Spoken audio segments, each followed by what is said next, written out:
Hi folks, how are we going? Everyone full? Have you had enough to eat? Yeah? Was there enough food? Did you leave any food for the other group at all? You ate it all? See, there you go. All right. So we're going to start with a bit of a quiz, bit of a competition, and I do have some prizes. Now, it's not an Xbox, but it is an Adobe pen. Not only is it an Adobe pen, but it is also, get this, an Adobe stylus. Guaranteed to work on an iPad. I haven't checked it on a Windows 8, but I'm sure it'll work on a Windows 8 and an Android device as well. It's a quality one, ballpoint, and you get it if you get this correct. So what we're going to do is play a little game. Now, I need some of the interns who are around to come and help me out, because the interns, we have any hands up, any red T-shirts around at all? No? To manage this on our own? See how we go. If we get any interns to come and help us with this competition, that'd be fantastic. So the way this works, it's an association game. You're about to see a brand that is hidden by the Big Day In logo. It's going to start really easy, and it's going to finish even easier. We'll see how we go. What you need to do is, as soon as you recognise what the brand is behind the Big Day In logo, you need to put your hand up and say, "Me!" And the interns are going to be looking for the first hand up and the first sound of "me" to be able to determine whether you get it right. They'll either have a microphone or they won't, but they'll come and give you the pen if you get it right. Pens. All right, let's do a first round. Are we ready? Can I grab your phone? You can't say "me" until you've seen the logo.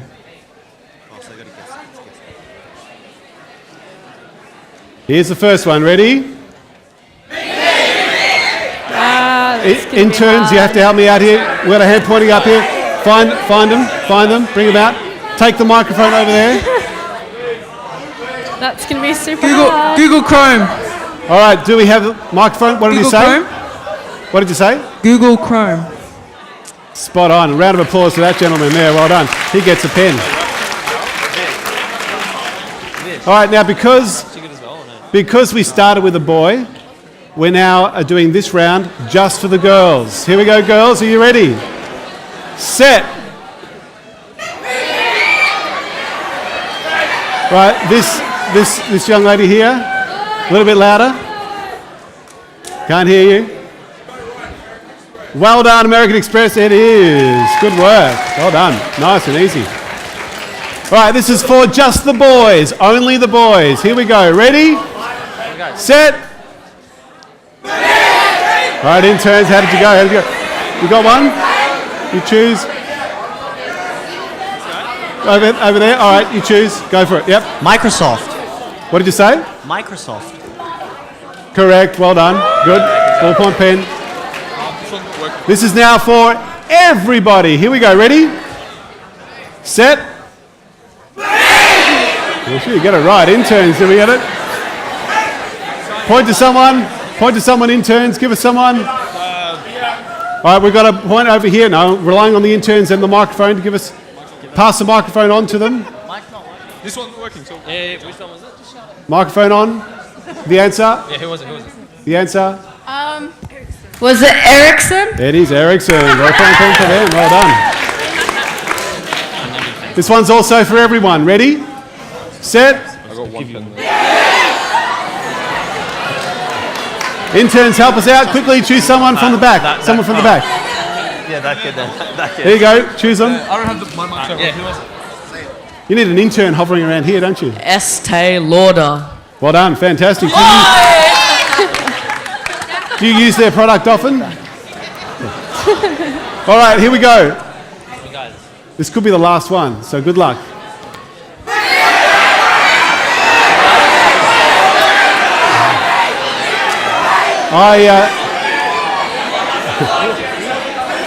I definitely saw this young lady here.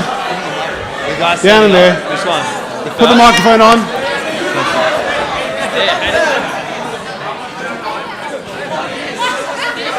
Adobe. Can you say that a little bit louder? Take your pen. No. Hey, well done. Give yourselves a round of applause. Woo! All right. That's the end of the competition. But that's not the end of the presentation. So have your eyes focused up here. Thanks, man. And I just want to tell you a little bit about those companies, because all of those companies that we've just displayed in that competition were actually rated only a month ago as the top 10 companies to work for in Asia. And that's the order too, from Google through to Adobe. We're a 10th at the moment, which I was amazed at, to know that the company I work for is now in the top 10, which is quite amazing to think about. But let's have a look at those companies a little bit closer. Look at the ones that I'm circling there. All of the ones that are circling are purely IT companies. They're totally focused on just IT. But the other ones that haven't been circled, they're focused on not necessarily directly IT, but if they didn't have IT people in those companies, they wouldn't be able to function. It's amazing how things have changed in the whole industry and how the IT industry is just absolutely dominant. And I was talking to a young lady just before I went on the stand. She's saying, look, I've got interest in programming, but I've also got this interest in design, and I just can't decide. Am I going to be a programmer or am I going to be a designer? And I said to her, hey, if you've got skills in both, you are so employable. It's going to give you an edge over everyone else, because it's not just about being a programmer or just about being a designer. It's about developing skills, broad skills in all sorts of areas, and making yourself as employable as you possibly can. There's a guy named Professor Yong Zhao, he was brought up in a Chinese village that had no electricity at all. And now he's the head of the IT department at the University of Oregon. And he travels around the world, and he's written a couple of books all about how he's encouraging young people like yourselves to be thinking to be entrepreneurs. Think entrepreneurially. Develop the skills in the areas that you have passions for so that you can then make a business out of those passions. Because there's no guarantee, and I'm sad to say this, there's no guarantee that you're going to get a job in a big company like this when you leave school, when you leave university. So if you can start developing, that's the sad reality, but if you can start developing skills now to develop your own businesses, that is going to give you the edge. Now, some of you, most of you, will work in a big company like this. That'd be fantastic. But if you can start thinking about developing your own businesses and develop your own IT and development and design skills, that'd be even better. That's the way to go. So Adobe is well known for what one product? Yeah, it always comes up. And Photoshop turned 25 last Friday, so we're not going to sing happy birthday just yet. But what is not well known is that there are actually about 300 products that Adobe work for. There's a whole marketing side and there's a whole media side. I work in the media side, and particularly the education part of the media side. And you know some of those icons that are up there, they're all part of the Creative Cloud. Hands up if you're a public school student. Most public schools in New South Wales are now on the Creative Cloud. And one little thing that you may not be aware of, as a public school student in New South Wales, the government actually pays for you to have the older version, Creative Suite 6. You can download that for free and have that at home. And I don't think of any other students that I speak to around Asia Pacific that actually have that deal. So make the most of it. Go into your DET portal and have a look at how you can download our software to develop those skills. So we also do a lot we're actually starting in the hardware business too. I don't know if you realise that. We actually started to build specialist styluses and rulers that work with mobile devices. That's a whole new area that's about to come out. And then of course there's the whole services side of things as well. So Adobe is not just about Photoshop. In fact, if you went to the Adobe office in Sydney, most of the people there work in sales or in marketing or in project management or in training, or they work as something totally other than software development. A lot of people ask me, can I get a job at Adobe to develop software? Well, then you're going to have to go to San Jose or India to do that, because that's where that happens. But in this part of the world, it's everything else. So if you want to enter the IT industry, it's not just about programming. There is so many other opportunities for you to be part of this amazing industry. So we did a bit of research. We actually asked 1,069 business leaders who employ young people like yourselves coming out of schools and universities regularly. We asked them, what are the skills that they want from industry for you guys to have? What are they wanting education to be doing, to be encouraging you guys to have the skills to be ready to be employed in industry or to be setting up your own businesses as such? And let's find out some of the key findings from this survey that we did late last year. The details, a little bit hard to see up there, but it's the bit.ly/future hire 14 if you want to get the details of this particular survey. Just going to go through the main headings, the main findings. Expectations increasing for candidates to be tech savvy, digitally sophisticated and creative. Now that's a change. If I did this survey 10 years ago, that would not have been a dominant part of the findings. Because 10 years ago, it was about just getting the skills to be able to do the right thing in the job. The concept of being creative, the concept of being entrepreneurial, that's new. That's the sort of thing we're wanting our CEOs to have. So what CEOs around the world are now saying, look, really, what we're wanting is our young people to be potential CEOs. We're wanting our young people to have those creative skills, to think outside the square, to solve problems that we don't even know are problems yet. And therefore, as industry standard, we're looking for our education system to be accommodating for that. And it's slowly happening as I'm seeing the different schools and universities around Asia Pacific. Problem solving, critical thinking, creativity and innovation and technical specialist skills will be the most in demand over the next 12 months. Creativity is an important hiring consideration. Creative applicants are preferred over conventional skills by more than 5 to 1, which is an amazing stat to come out of this particular research. And again, if you want to get the details, there's the URL up there. Students should develop a wide range of skills and focus on creativity to set themselves apart. And here's a classic example of that. The person that employed me at Adobe, he told me this secret. Well, he told a few other people, so it's not a huge secret. He gets 100 CVs a month. Can you imagine dealing with 100 CVs, 100 resumes a month? So what he does, he puts them, or his personal assistant, puts them into 3 different piles. The first pile is all text-based. Doesn't even read them. The second pile might have a link to a website. He'll check it out, read it out, think whether it's going to have an interview or not. The third pile will have a link to a YouTube clip of that person saying who they are, why they want the job, why they should get the job over someone else. So we're actually seeing that person live, in a sense, on YouTube, and we're seeing that that person's got skills in video production, even if they're only basic. That person's got skills in being able to brand themselves. They're guaranteed an interview. They may not get the job, but they're going to get to that next step. Now, when I was doing my CV, it was handwritten. That's how old I am. And a lot of the time when I was teaching, and I've been a school teacher for 23 years, can you imagine that? Do I look that old? Don't answer that. I was encouraging my students to make sure they typed their CVs, and we actually had courses in getting your resumes right. We didn't even consider linking to a website or to a blog, or let alone linking to a YouTube clip about themselves. And that's what we're talking about in terms of branding, getting the skills to be able to brand yourself so you can set yourself outside the norm. So I'd like to introduce Priyanka, who's an Adobe rep from the University of New South Wales, who's someone who's setting herself outside of the norm.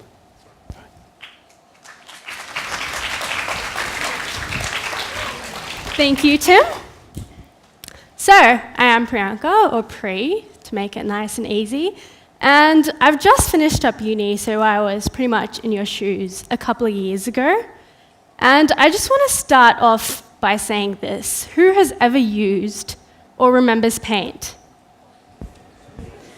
Well, I have used it ever since the OS looked this clunky, and it was crazy, but at that time it was brilliant because it was really simple to use, straightforward, it did whatever I wanted it to do.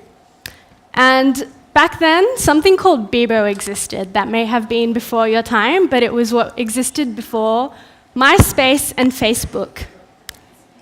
And Facebook is not very customizable, but Bebo was, so I had requests from totally random people, a couple of my friends as well, to design skins for them to make their Bebo look amazing. And what did I use? I used Paint, because at that time I thought Paint was amazing. And whatever limited capability it had, I got ahead with that. But when I discovered Photoshop, of course, that just opened up a whole new world.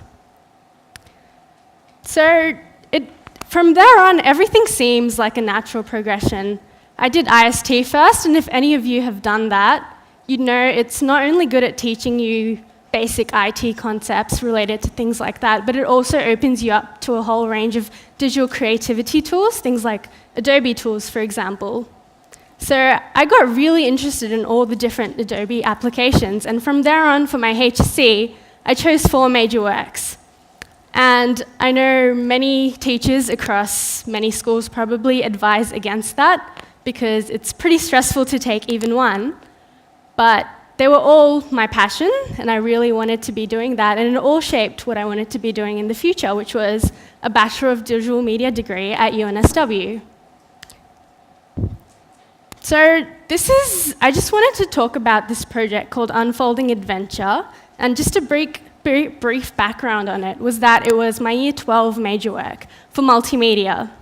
And I wanted to talk about this project in particular because it really required a range of different applications to be used. So the background on it is that it is a 3D origami book which uses augmented reality. So when you hold up the pages to a computer screen, a 3D model pops up showing what the completed origami models are supposed to look like.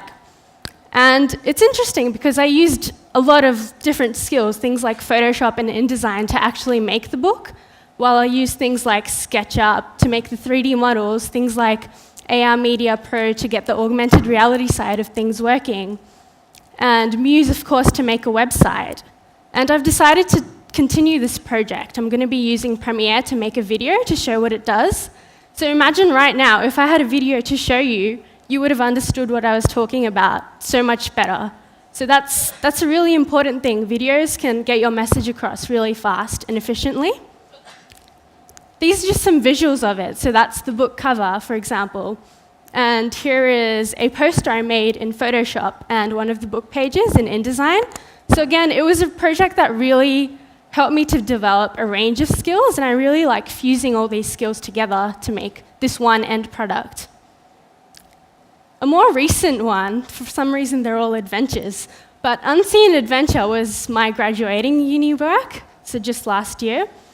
And it's another book for children, but this time I made it to raise awareness about climate change at the Great Barrier Reef, because last year Earth Hour was dedicated to the decline of the Great Barrier Reef. And again, this is interesting because it used a variety of different tools. So I used uni, I think, as a way to develop my 3D skills, so I learned things like Autodesk Maya. But again, I used Photoshop and InDesign to get the book together. So again, it's one of those really holistic projects which require many things to come together to make it work.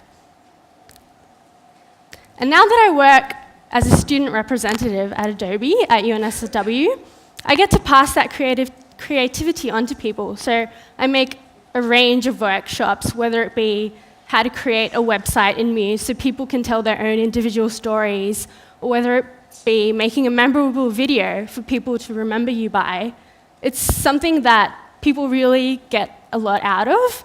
So I cater it to people as well, whatever they want to learn. Maybe they want to make a really cool resume with InDesign. So it's really exciting being able to see people get something out of it, that moment when they really understand something and they take what they've been taught and really apply it to their work to make them stand out. So no matter what industry they're in, like, they have this standard that sets them apart from everybody else, and I think that's a really interesting thing.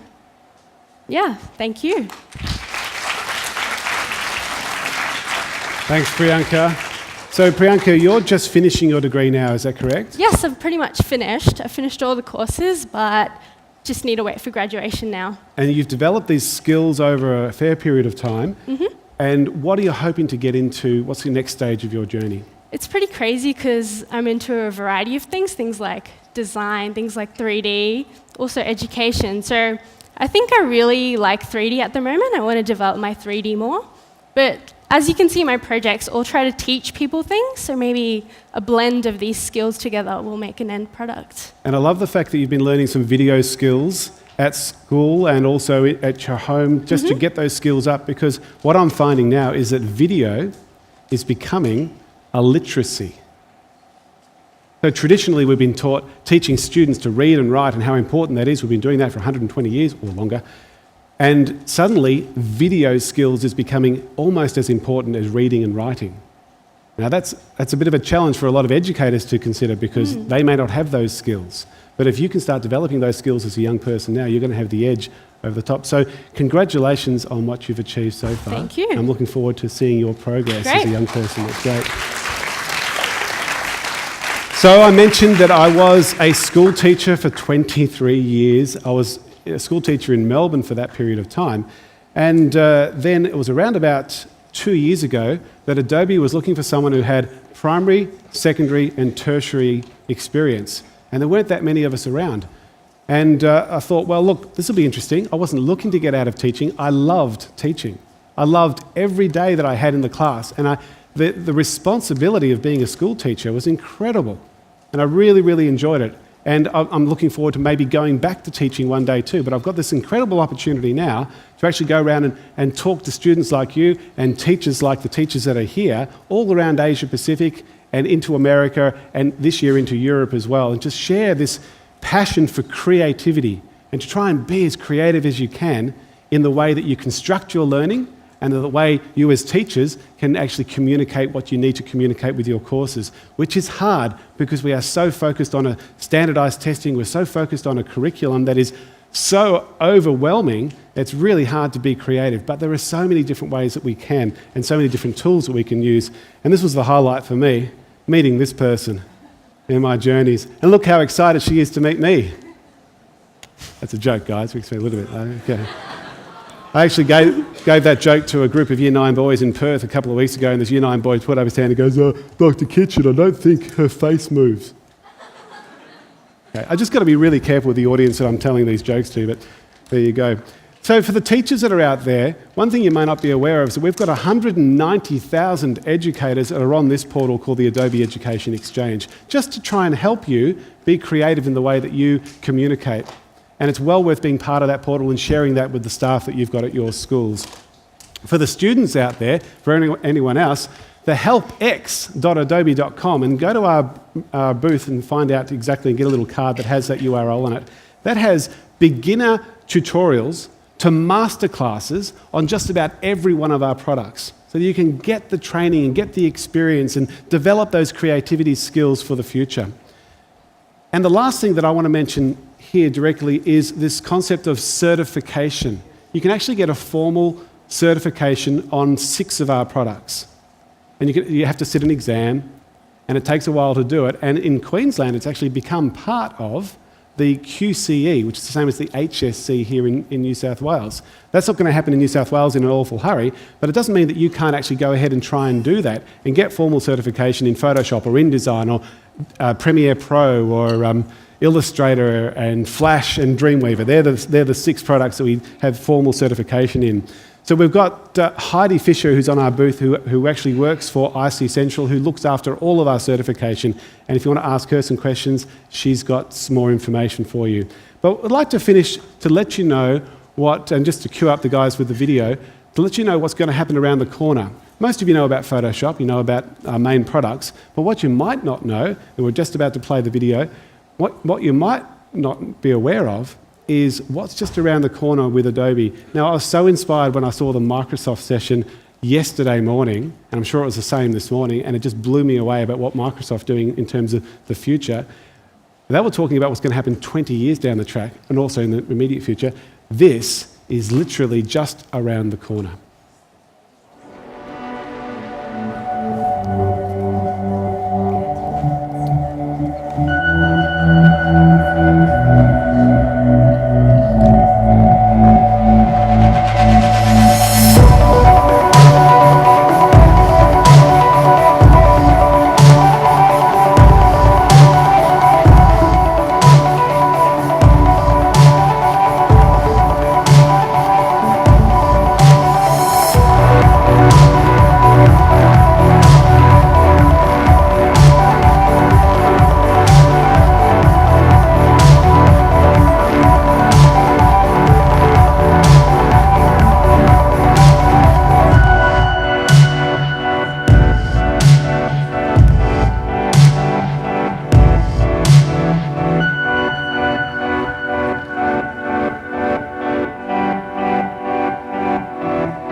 How cool is that?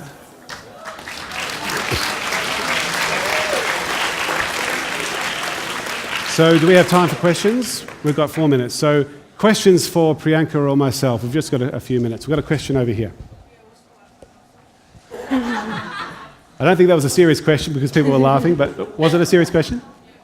Say it again. What's the Wi-Fi password? Yeah, okay. Next question. And look, not that I'm just going to give away, so let's have any serious questions? How long have you been working? Just under 2 years. So the question was, how long have I been working at Adobe? Just under 2 years. Next question. You know how you said that was around the corner? How many years do you reckon it would be around? For that sort of technology, Yeah. it's in prototype now. It actually exists. It's just so with the Creative Cloud, what we're doing, when we used to have to do updates every 18 months, you have to go and buy CS4, CS5, CS5.5, then CS6.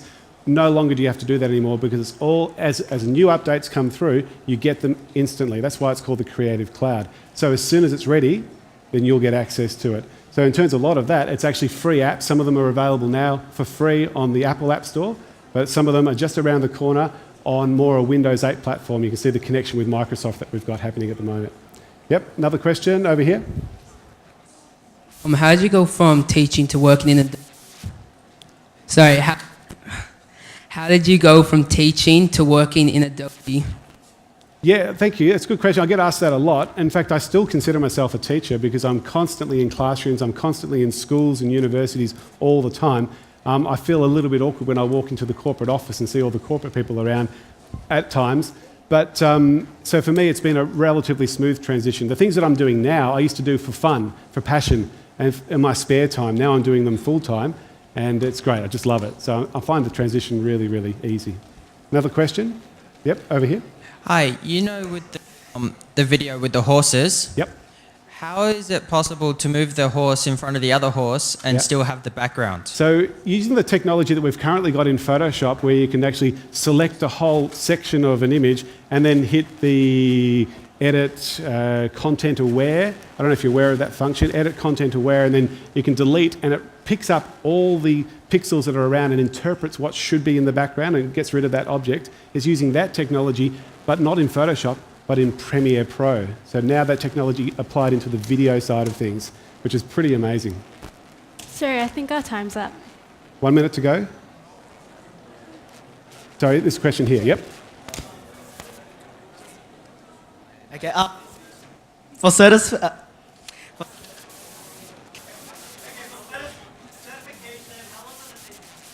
How does it complete to do a exam? Look, the exam only takes about an hour, but we recommend you prepare for it for about 6 months just by getting all the free material that's out there. If you already know the products, you'd probably sit the exam straight away. But if you want to go from scratch, probably about 6 months of training over a period of time. But go to the booth and they'll be able to give you some more information. Have we got time for one more? Last question from over here. Yep. What kind of Call out loud, I'll be able to hear. What kind of applications do you recommend for an artist who wants to get into animation? Animation, well, it depends if it's 2D or 3D, but 2D, we've got a new application now called Edge Animate, and it's part of the Adobe Creative Cloud. So it provides HTML5 solutions as opposed to Flash, where you always needed a plugin, and now Flash doesn't work on the iOS devices. So Edge Animate is fantastic. And when it comes to 3D animations, well, you look outside of Adobe for some amazing solutions like Blender, and, well, you'd be able to answer that better than me. Yeah, and Maya, Yep. of course, Autodesk Maya, Maya. yep. So really depends what you're into. If you're into 2D, you can even start with simple Photoshop kind of animation and then move on to things like Edge Animate to give it that extra edge. And Photoshop now does 3D as well. So there's a whole new side of Photoshop. We are out of time. Thanks very much for your time, folks, and good luck in your futures.